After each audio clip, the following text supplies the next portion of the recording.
भाई यार, इस ट्रेड डील से किसको फ़ायदा होने जा रहा है ये तो यार देखो, अभी ना मैं आपको एक लेख दिखाता हूँ। ठीक है, इसको देख के मेरे ख्याल से आपको समझ में आ जाएगा कि आखिर इस ट्रेड डील से फ़ायदा किसको हो रहा है। देखो, बीजेपी तो क्लेम कर रही है कि भाई हमने तो बहुत बढ़िया डील कर दी, छाती पीट रहे हैं अपनी, और यहाँ पर अपने मोदी जी भी ट्वीट कर रहे हैं, उधर से डोनाल्ड ट्रंप भी ट्वीट कर रहा है। हालांकि ट्रंप कब पलट जाएंगे नहीं कह सकते, लेकिन देखो यार, आप कितने स्ट्रॉन्ग देश हो। देखो, मैं आपको एक लेख दिखाता हूँ जो कि नवभारत टाइम्स में है।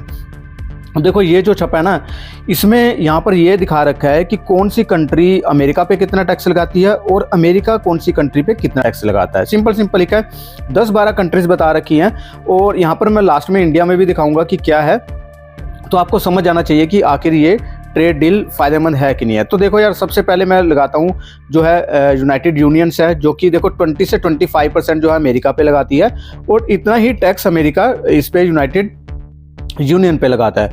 फिर उसके बाद आता है मैक्सिको, दिखा रखा है 0 to 5% लगाता है अमेरिका पे, अमेरिका भी उतना ही लगाता है 0 to 5%।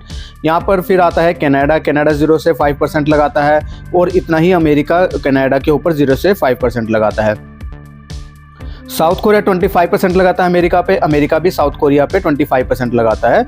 और इसी तरह से जो जापान है वो भी 20 से 25% का टैक्स लगाता है अमेरिका पे, और अमेरिका भी 20 से 25% जो है जापान के ऊपर ये टैरिफ लगाता है। तीसरा, फिर उसके बाद क्या है दोस्तों, चीन आता है, जो सबसे ज़्यादा टैक्स लगाता है अमेरिका पे 34% के करीब, और इतना ही टैक्स 34% जो है चीन के ऊपर अमेरिका लगाता है।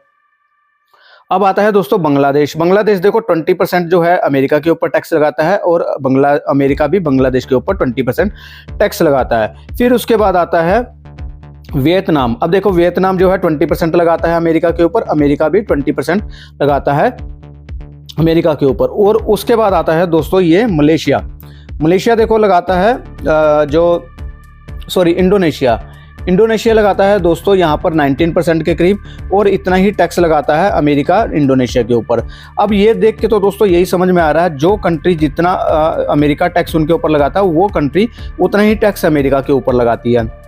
लेकिन यहाँ पर दोस्तों देखो, इंडिया के जो डील हुई है उसका किस बेस पे हुआ है। देखो, जो भारत जो लगाएगा वो 0% लगाएगा अमेरिका के ऊपर, और अमेरिका 18% लगाएगा भारत के ऊपर टैक्स।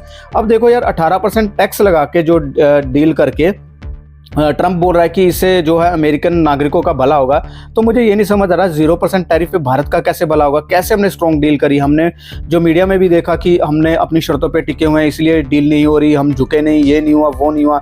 और यहाँ पर देखो क्लियरली लिख रखा है, यहाँ पर ये जो है अपना, यहाँ पर क्लियर लिखा हुआ, देखो ये जो है लिख रही है, ये है कि जो प्रेस सेक्रेटरी है वो लिख रही है कि अमेरिका से तेल जो है खरीदने का भी कमिटमेंट हुआ है, और देखो उसके साथ साथ वेनेजुएला से भी खरीदेंगे।